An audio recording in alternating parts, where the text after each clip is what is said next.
আমার মুসাব তো সেই মুসাব, আমি যাকে দেখেছি মক্কায় সবচেয়ে দামি জামা কাপড় পরেছে, আজকে আমার মুসাবের কাফন পরানোর মতো পর্যন্ত কাপড় নাই, কোনো কিছুই পাওয়া যাচ্ছে না।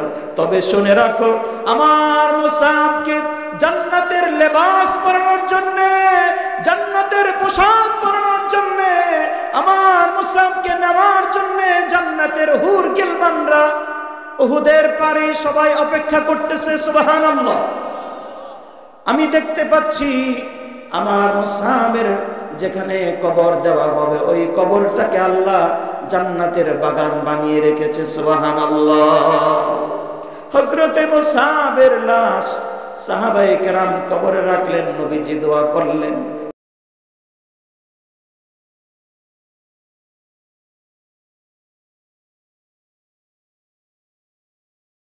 আল্লাহর হাবিব কত ধৈর্য ধারণ করেছেন, কিন্তু কোনোদিন বদদুয়া দেন নাই। এত উঁচু আখলাকের একজন নবীকে নিয়ে যদি কোনো কাফের মুশরিক গালি দেয়, তাহলে মুসলমানের কলিজার মধ্যে আঘাত লাগে কি লাগে না? কসম আল্লাহ, যদিও বিশ্ব নবীকে দেখতে পাই নাই, নবীজিকে জীবনের চাইতে বেশি ভালোবাসি, নবীজিকে কলিজার ভেতরে জায়গা দিয়েছি। আমার নবীর ইজ্জতের উপর, সুবহান মর্যাদার উপর কোন কাফের মুশরিক ইহুদি নাসারা কোন নাস্তিক যদি আমার নবীর ইজ্জতের উপর আঘাত করে, মুসলমানের কলিজার মধ্যে আগুন ধরে যায়, আগুন ধরে যায়। ঠিক না বেঠে? মুসলমান সহ্য করতে পারে না, মুসলমান সহ্য করতে পারে না। 2013 সালে ব্লগাররা যখন নবীজির বিরুদ্ধে ফেসবুকে লেখা শুরু করলো, ইন্টারনেটে লেখা শুরু করলো, বাংলাদেশের কোটি কোটি তৌহিদি জনতা নবীর ইজ্জত রক্ষার্থে তারা মাঠে নেমেছিল। ঠিক না বেঠে?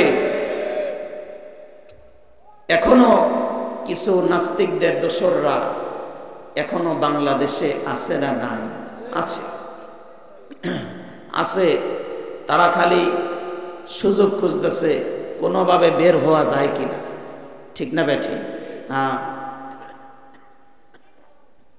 মাঝে মাঝেই দেখবেন বিভিন্ন আন্দোলন বের করে, একবার রিক্সাওয়ালা সাইজা, আরেকবার ভ্যান চালক সাইজা, একবার এক এক রূপে আসে। এখন নতুন করে আরেক রূপে আসছে, মুসলমানদের মধ্যে ফিতনা সৃষ্টি করার জন্য, তাবলীগের দুই ভাগ করে দেওয়ার জন্য, তাবলীগটাকে ধ্বংস করার জন্য, ইজতেমাকে বন্ধ করার জন্য ইহুদি খ্রিস্টানদের দালালরা বাংলাদেশে ষড়যন্ত্র করে যাচ্ছে। ঠিক না বেঠে? নতুবা যেই ইজতেমার ময়দানে শত বছর ধরে আল্লাহর ওলিরা চোখের পানি ফেলেছেন, যেই ইজতেমার ময়দানে হাজার হাজার নয় লক্ষ লক্ষ আলেমদের চোখের পানি পড়েছে, সেই ইজতেমার মাঠে যারা খুন খারাপি করেছে, আমরা বলবো তারা দ্বীনের দায়ী কোনোদিন হতে পারে না, বরং তারা ইহুদি নাসারাদের দালাল। ঠিক না বেঠে? গ্রাম দেশে আগের দিনে চুরি হইতো, এখন তো সবই আধুনিক হয়ে যাচ্ছে। আগের দিনে আমরা দেখছি যে নিচের পিরা হইল মাটির, তো চোর আসলে অনেক সময় শীত কাইটা নিচে দিয়া ও 2-3 জন মিলা কাইটা তারপরে নিচ দিয়া ঢুকতো। এখন তো আধুনিক চোর, এখন চোর হইল আধুনিক, এমন আধুনিক চোর। কিছুদিন আগে দেখলাম যে ব্যাংক থেকে একসাথে 1000 কোটি টাকা এক মন্ত্রী এক টিপে খেয়ালেছে। এটা কি ছোট চোর না বড় চোর? এটা হলো শিক্ষিত চোর। বলেন কি চোর? শিক্ষিত চোর। সেদিন দেখলাম পত্রিকা আসছে, ভূমিমন্ত্রী, সাবেক ভূমিমন্ত্রী ইউরোপে বাংলাদেশের টাকা মেরে, মানুষের টাকা মেরে 350 বাড়ি করছে। কয়শো বাড়ি? 350 বাড়ি করছে কানাডায়। বাড়ি গণ্যা শেষ করতে না মানুষ। এগুলো হলো শিক্ষিত চোর। বলেন কি চোর? 20 কোটি মানুষের, বাংলাদেশের মানুষের রক্ত চোষা টাকা যারা চুরি করে বিদেশে প্রচার করে বাড়ি করেছে, বাংলাদেশের মানুষ কোনোদিন তাদেরকে ক্ষমা করবে না, ঠিক না বেঠে? আমাদের রক্ত চষে এভাবে যারা টাকা নিয়েছে, শীত কেটে আগে চোর ঢুকতো, তো মাঝে মাঝে ঢুকার আগে বাঁশের মাথার মধ্যে খের পেঁচাইয়া এটার মধ্যে একটা মাথা বানায়া তারপরে আগে এটা ঢুকাইতো যে গৃহস্থী সজাগ আছে কিনা। যদি দেখতো সজাগ তাহলে তো এটার উপরে বাড়ি, সজাগ না থাকলে আগে এটা ঢুকে যদি দেখতো না রাস্তা ক্লিয়ার, এরপরে হ্যাঁ রওনা দিত ভিতরে, আগে এটা দেয়। কাফের মুশরিকরা, ইহুদি নাসারারা বাংলাদেশে সরাসরি তো ঢুকতে পারে না, সরাসরি তো ইসরায়েল থেকে বোমা ফেলতে পারে না, ডাইরেক্ট সৈন্য পাঠাইতে পারে না। এজন্য তাদের দোসরদেরকে, তাদের দালালদেরকে কখনো তাসলিমা নাসরিন সাজায়া, কখনো হুমায়ুন আজাদ সাজায়া, কখনো মুরগি কবির সাজায়া তারপরে বাংলাদেশে পাঠায়, দেখে বাংলাদেশের মুসলমান সজাগ আছে কিনা, ঠিক না বেঠে? তারা টেস্ট করতে চায় আমরা সজাগ আছি কিনা। আপনারা সজাগ আছেন তো? হ্যাঁ, আমরা সজাগ আছি ইনশাআল্লাহ। আমাদের জীবন থাকতে, আমাদের শেষ নিঃশ্বাস বাকি থাকতে ঈমান, কোরআন, ইসলাম কোন কাফের মুশরিকদের হাতে আমরা বিক্রি করব না, বলি ইনশাআল্লাহ। দুই হাত তুলে বলি আল্লাহু আকবার। আল্লাহ তুমি কবুল করো, সবাই বলি আমিন। প্যারা হাজিরিন, অনেক রক্তের বিনিময়ে ইসলাম আমরা পেয়েছি। আমাদেরকে কোনো কষ্ট করতে হয় নাই, জীবনে কোনোদিন আমাদেরকে ইসলাম প্রচার করার কারণে মায়ের খেতে হয় নাই। কিন্তু এত সহজে ইসলাম পাওয়ার কারণে আমাদের কাছে এখন ঈমানের দাম নাই, নবীর আদর্শের দাম নাই, কোরআন হাদিসের দাম নাই, মাহফিলের দাম নাই। সহজে আমরা ইসলাম পেয়েছি, এজন্যে এখন দেখা যায় অনেক যুবক ভাইয়েরা না বুঝে কিংবা বুঝে হিন্দুদের পূজার সময় গিয়া পূজায় নাচানাচি করে, এরকম যুবক বাংলাদেশে আছে না নাই? এই বছর পত্রিকায় এসেছে প্রায় 20 লক্ষ যুবক বিভিন্ন মন্দিরে গিয়া তারা হিন্দুদের সাথে তারাও নাচ গানের মধ্যে অংশগ্রহণ করেছে, পূজা পার্বণে তারা অংশগ্রহণ করেছে। মুসলমানের সন্তান বলেন তো দেখি, যদি পূজায় গিয়া অংশগ্রহণ করে তার ঈমান থাকবে নি? খবরই নাই মুসলমানের সন্তান এটা কিছুই মনে করে না। আবার পত্রিকার মধ্যে লেখে ধর্ম যার যার, উৎসব সবার। নাউজুবিল্লাহ। পূজার মধ্যে মুসলমানদের যাওয়া হালাল না হারাম? আরো জোরে বলেন, হালাল না হারাম? হারাম। আমাদের জন্য পূজায় যাওয়া এক মুহূর্তের জন্য জায়েজ নাই, ঠিক না বেঠে? তারা যে বিশ্বাস করে, একটা বিশ্বাস যদি কেউ মনের মধ্যে ঢুকায় তাহলে তো ঈমান থাকবে না, অথচ এটা কিছু মনে করে না। এখন সেদিন দেখলাম এক যুবক ছেলে, হিন্দুরা যেভাবে ধুতি পরে এভাবে ধুতি পরে সে হাঁটতেছে। আমি একজনকে বললাম, ভাই এই এলাকায় তো কোনো হিন্দু ভাই নাই, তো উনি কোত্থেকে আসবে? না, উনি তো অমুক মুসলমানের সন্তানই, কিন্তু খবর নাই, কারণ তার কাছে ঈমানের কোনো দাম নাই, নবীর আদর্শের দাম নাই, ঠিক না বেঠিক? যে সহজে মুসলমান, আমাদের কাছে দাম নাই।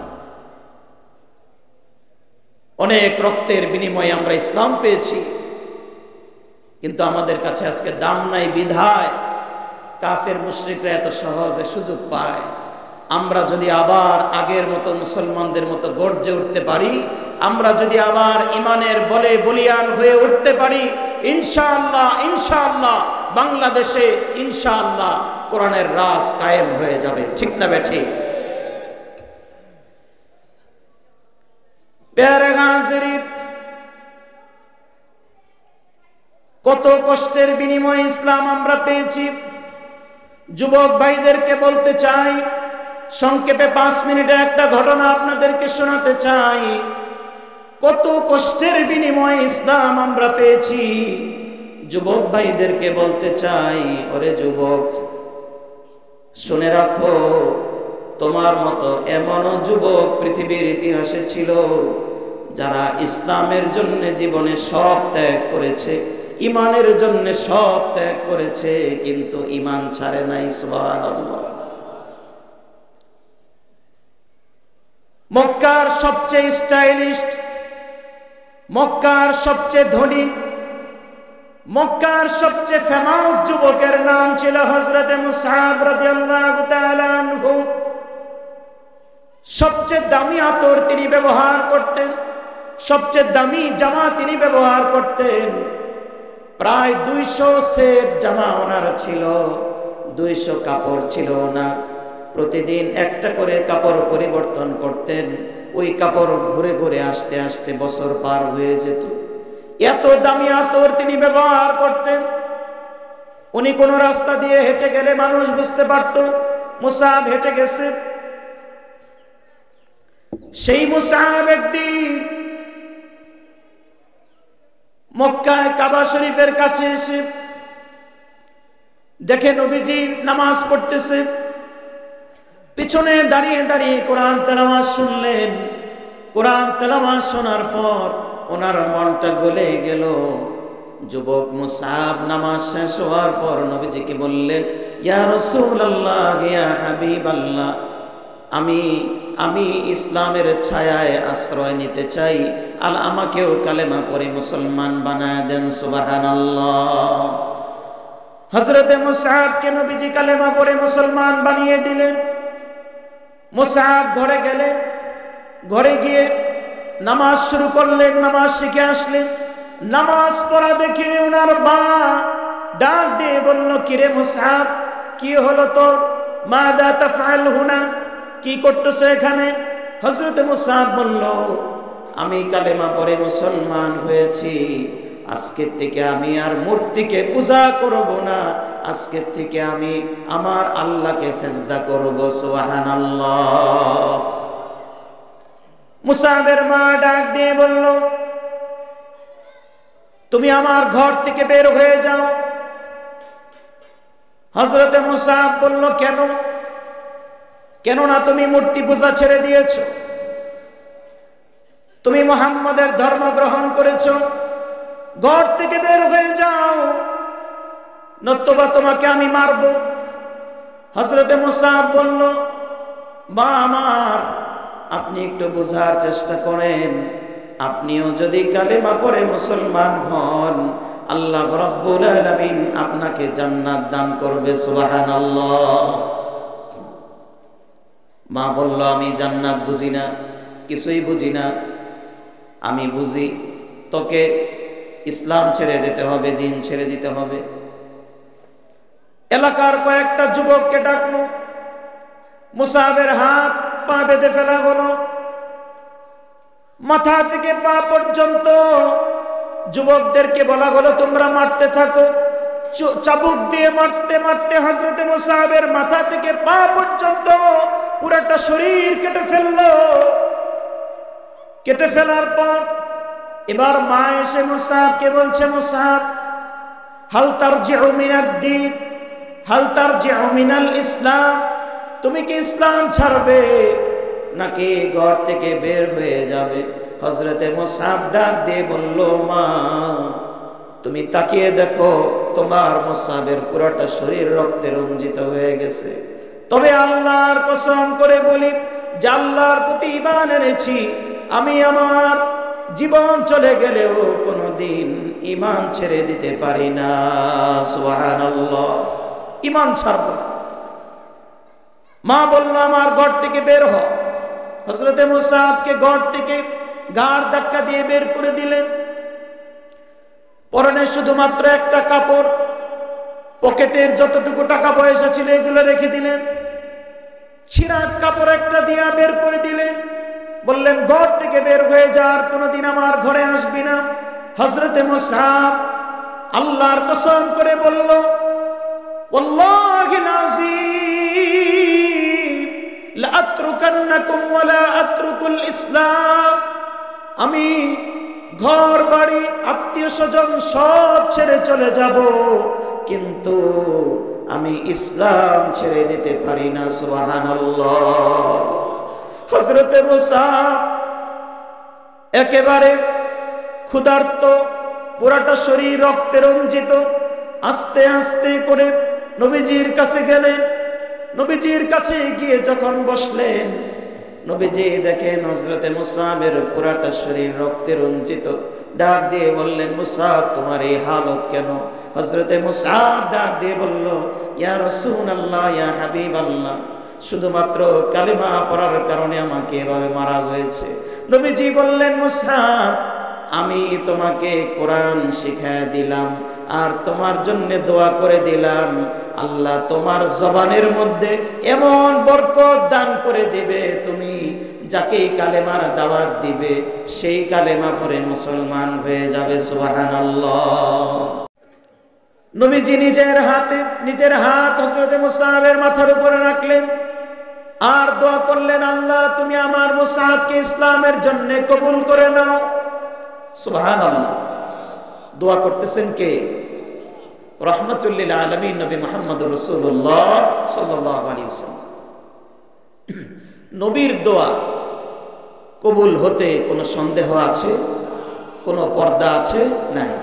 আল্লাহ এমন ভাবে দোয়া কবুল করলেন, তারিখের কিতাব এসেছে হযরতে মুসআবের জন্য নবীজি এমন দোয়া করলেন, এরপর থেকে হযরতে মুসআব যখনই কোরআন তেলাওয়াত করে ওনার আওয়াজটা এমন ভাবে বের হতে থাকে, মনে হয় যেন নবীজি নিজেই কোরআন তেলাওয়াত করতেছে। এমন বরকত আল্লাহ ওনার জবানের মধ্যে ঢেলে দিলেন। সুবহানাল্লাহ। হযরতে মুসআব ডাক দিয়ে বললেন, ইয়া রাসূলুল্লাহ, ইয়া হাবিবাল্লাহ, আমি কার কাছে গিয়ে দ্বীনের দাওয়াত দিব? নবীজি বললেন, মুসআব তুমি মদিনায় চলে যাও। হযরতে মুসআব মদিনায় চলে গেলেন। কানা আউওয়ালা সাফিরিল ইসলাম, সবার আগে হিজরত করে দ্বীনের দাওয়াত নিয়ে তিনি মদিনায় পৌঁছে গেলেন। মদিনায় যাওয়ার পর একজন নামি দামি জ্ঞানী সাহাবী, ওনার নাম হলো হযরতে মুআজ, হযরতে সাদ বিন মুআজ। হযরতে সাদ বিন মুআজের সঙ্গে সাক্ষাৎ হলো। সাদ বিন মুআজকে প্রথম সাক্ষাতেই হযরতে মুসআব কোরআন তেলাওয়াত করে শোনালেন। হযরতে সাদ বিন মুআজ কোরআন তেলাওয়াত শোনার পর এমন বিমোহিত হয়ে গেলেন, হযরতে সাদ বিন মুআজ ওই বসায় কালেমা পড়ে মুসলমান হয়ে যায়। সুবহানাল্লাহ।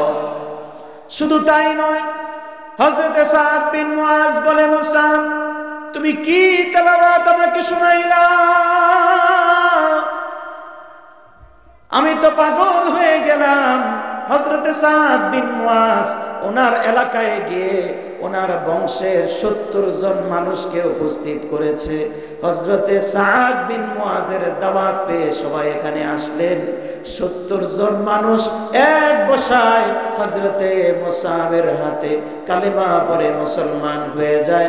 সবাই বলি আল্লাহু আকবার, লা ইলাহা ইল্লাল্লাহু মুহাম্মাদুর রাসূলুল্লাহ সাল্লাল্লাহু আলাইহি ওয়াসাল্লাম।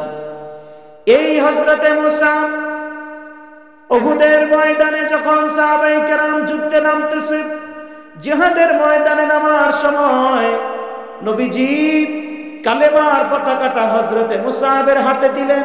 বললেন, মুসআব তুমি আজকে যুদ্ধের পতাকাটা তোমার হাতে রাখবা।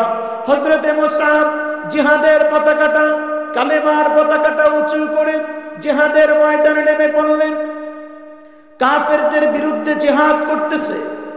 হঠাৎ করে মক্কার এক কাফের, নাম হলো ইবনু কমিআ, সে এসে হযরতে মুসআবের ডান হাতের মধ্যে তরবারি দিয়া এত জোরে আঘাত করলো, হযরতে মুসাবের কনুই থেকে হাতটা আলাদা হয়ে গেছে। আল্লাহু আকবার। শুধুমাত্র চামড়ার সঙ্গে হাতটা লেগে আছে। হযরতে মুসাবের ডান হাতের যে কালেমার পতাকাটা, যেই পতাকা নবীজি নিজে তুলে দিয়েছেন, পতাকাটা যেন মাটিতে পড়ে না যায়, বাম হাত দিয়ে পতাকাটা ধরে উঁচু করলেন। আর হাতটা যে একটু চামড়ার সঙ্গে লেগে আছে, পায়ের নিচে হাতটা রেখে টান দিয়ে হাতটা মাটির মধ্যে ফেলে দেয়। আল্লাহু আকবার। এবার বাম হাতে পতাকাটা তুলে হযরতে মুসাব যুদ্ধ করছে। হঠাৎ করে আরেকটা আঘাত করলো ওই কাফের, নাম হলো ইবনে কামিয়া। বাম হাতে যখন আঘাত করেছে, পতাকাটা মাটির মধ্যে পড়ে যাচ্ছে। হযরতে মুসাবের বাম হাতটাও কেটে গেল। কালেমার পতাকাটা যখন মাটির মধ্যে পড়ে যাবে, হযরতে মুসাব পতাকাটাকে এভাবে দুইটা বাহু দিয়া বুকের মধ্যে চাপ দিয়া ধরেছে, যাতে করে কালেমার পতাকাটা জমিনের মধ্যে পড়তে না পারে। এবার আরেকটা বর্ষা এসে হযরতে মুসাবের বুক বরাবর ঢুকে পড়ল। হযরতে মুসাব ডাক দিয়ে বললেন, রব্বুল আলামিন,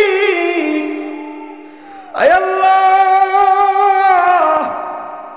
তোমার কালেমার পতাকা আমি জমিনের মধ্যে পড়তে দিব না। আমার জীবন চলে যেতে পারে, আমার দুইটা হাত পড়ে গেছে, আবার জীবন বের হয়ে যাচ্ছে। আল্লাহ, তুমি আমার শাহাদাতকে কবুল করে নাও। সুবহানাল্লাহ। হযরত মুসা আস্তে আস্তে মাটির মধ্যে ধীরে ধীরে পড়ে যাচ্ছে। পিছন থেকে আরেকজন সাহাবী এসে পতাকাটা ধরে ফেলল, যাতে মাটির মধ্যে পড়ে না যায়। হযরত মুসা উপর হয়ে মাটির মধ্যে পড়ে গেলেন। কালেমা পড়তে পড়তে দুনিয়া থেকে তিনি চলে গেলেন। নিজের রক্তের উপরে উপর হয়ে তিনি পড়ে রইলেন। ওনার শাহাদাতকে যিনি কবুল করে নিয়েছেন, চিৎকার করে বলুন তিনি কে? মক্কার সবচেয়ে দামি যুবক, সবচেয়ে পারফিউম যিনি ব্যবহার করতেন, সবচেয়ে দামি পারফিউম, সবচেয়ে স্টাইলের যুবক ছিলেন হযরতে মুসাব। কালেমার জন্য এভাবে জীবন দিয়ে দিলেন। উহুদের যুদ্ধ যখন শেষ হয়ে গেল, একদিকে নবীজি আহত হয়ে পড়ে আছেন, নবীজির দাঁত মোবারক শহীদ হয়ে গেছে। নবীজিকে ধরাধরি করে হযরতে আলী, হযরতে আবু বকর সিদ্দিক রাদিয়াল্লাহু তাআলা আনহু দাঁড় করালেন। নবীজি বললেন, আমার শহীদ সাহাবাদেরকে আমি দেখতে চাই। নবীজি সামনে গিয়ে দেখে নবীজির কয়েকজন প্রিয় সাহাবীর লাশ পড়ে আছে। 70 জন সাহাবী ইসলাম কায়েম করার জন্য, দ্বীন কায়েম করার জন্য উহুদের ময়দানে একদিনে শহীদ হয়ে গেছে। চিৎকার করে বলি আল্লাহু আকবার। নবীজি বলতেছে, আমার মুসআব কোথায়?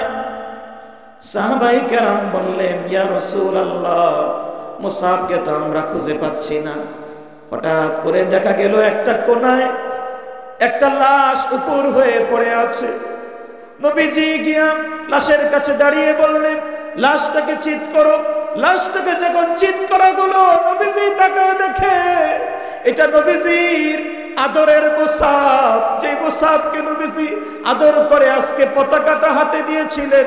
মুসাবের শরীরটা রক্তে রঞ্জিত হয়ে দুইটা হাত কেটে পড়ে আছে, বুকের মধ্যে তীর বেঁধে আছে, পুরাটা শরীর এমন ভাবে রক্তে রঞ্জিত, চেহারা এমন ভাবে রক্তে রঞ্জিত হয়ে গেছে, চেহারাটা পর্যন্ত বোঝা যায় না।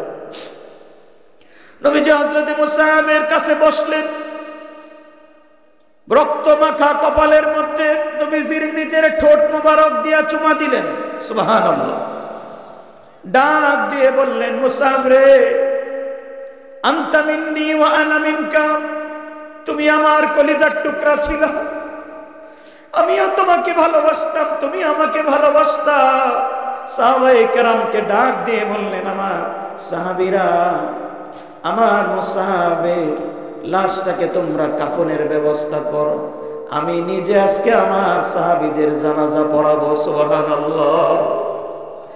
ওনার লাশটাকে ঢাকার জন্য যখন কাফনের কাপড় পায় না, শুধুমাত্র ওনার যে চাদরটা পরা, চাদরটা দিয়ে ওনাকে যখন ঢাকবে, মাথা ডাকলে পা বের হয়ে যায়, পা ডাকলে মাথা বের হয়ে যায়।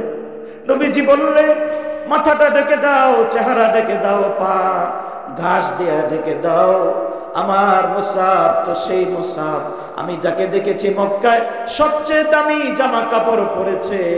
আজকে আমার মুসাবের কাপড়, কাফন পরানোর মতো পর্যন্ত কাপড় নাই, কোনো কিছুই পাওয়া যাচ্ছে না। তবে শুনে রাখো, আমার মুসাবকে জান্নাতের লেবাস পরানোর জন্য, জান্নাতের পোশাক পরানোর জন্য, আমার মুসাবকে নেওয়ার জন্য জান্নাতের হুর গিলমানরা উহুদের পারে সবাই অপেক্ষা করতেছে। সুবহানাল্লাহ। আমি দেখতে পাচ্ছি আমার মুসাবের যেখানে কবর দেওয়া হবে, ওই কবরটাকে আল্লাহ জান্নাতের বাগান বানিয়ে রেখেছে। সুবহানাল্লাহ। হযরতে মুসাবের লাশ সাহাবায়ে কেরাম কবরে রাখলেন, নবীজি দোয়া করলেন। আমার যুবক ভাইদেরকে বলি, পায়ে হাত দিয়ে বলি, যুবকদের ইতিহাস পড়ো। এটা হলো আমাদের যুবকদের ইতিহাস, যারা ইসলামের বিনিময়ে সব ছেড়েছে কিন্তু ইসলাম ছাড়ে নাই। এমন যুবক আমাদের হওয়ার দরকার আছে না নাই? বলি ইনশাআল্লাহ। উহুদের ময়দানে এক মহিলা শুনল নবীজি ইন্তেকাল করেছে। শোনার সঙ্গে সঙ্গে উহুদের ময়দানে দৌড়ে আসছে। এক সাহাবী বলতেছে, তোমার স্বামী মারা গেছে। বলল, আমার নবীর কি অবস্থা? বলল, গিয়ে দেখো, নবী তো মনে হয় জীবিত আছেন। না, আমি নবীর খবর নিতে এসেছি। এরপরে আরেকজন সাহাবী বলল, তোমার ছেলে মারা গেছে। বলল, সমস্যা নাই, আমার ছেলে যদি মারা যায়, এরপরে যদি আমার নবী বেঁচে থাকে তাহলে আমি খুশি। সুবহানাল্লাহ। কিছুক্ষণ পরে গিয়ে দেখে নবীজি জীবিত। পিছন থেকে গিয়া নবীজির চাদর মোবারকের মধ্যে এভাবে টান দিয়া ধইরা বলতেছে, ইয়া রাসূলুল্লাহ, ইয়া হাবিবাল্লাহ, আপনি যদি বেঁচে থাকেন আর আমার স্বামী মারা গেছে, আজকে আমার সন্তান মারা গেছে, আমার বাবা মারা গেছে, আমার চাচা মারা গেছে, আমার 5 জন আত্মীয় মারা গেছে, এরপরেও যখন শুনেছি আপনি বেঁচে আছেন, আমার যত দুঃখ ছিল সব দুঃখ এক মুহূর্তের মধ্যে দূর হয়ে গেছে। সুবহানাল্লাহ। মহিলারা এত ভালোবেসেছে নবীজিকে, এত মহব্বত করেছে দ্বীনকে। এক মহিলা কোলের মধ্যে সন্তান নিয়ে এসেছে। নবীজি জিহাদের ময়দানে যাচ্ছে, কোলের সন্তানটা এনে নবীজির হাতে দিয়ে বলছি, ইয়া রাসূলুল্লাহ, আপনি জিহাদে যাচ্ছেন, আমার কোলের সন্তানটাকে দিয়ে দিলাম আপনার হাতে। নবীজি বলছেন, আমি কি করব? বলছি, ইয়া রাসূলুল্লাহ, আমার বড় ছেলে শহীদ হয়েছে, এটা আমার ছোট ছেলে, সে মাত্র আমার বুকের দুধ খায়, সে আমার কোলে কোলে থাকে, সে তো জিহাদ করতে পারবে না। আমি চাই কাফের মুশরিকরা যখন আপনার দিকে তীর নিক্ষেপ করবে, আমার এই সন্তানটাকে ঢাল হিসাবে জিহাদের ময়দানে আপনি ব্যবহার করবেন। সুবহানাল্লাহ, আল্লাহু আকবার। কি ঈমান ছিল ওনাদের! আজকে আমাদের ঈমানের দাম নাই, নবীর সুন্নতের দাম নাই, নবীর সুন্নতের দাম নাই, আমাদের কাছে ইসলামের কোনো মূল্য নাই। এজন্য আমরা মসজিদে যাওয়ার সময় পাই না, বাজারে যাওয়ার সময় পাই। ঠিক না বেঠিক?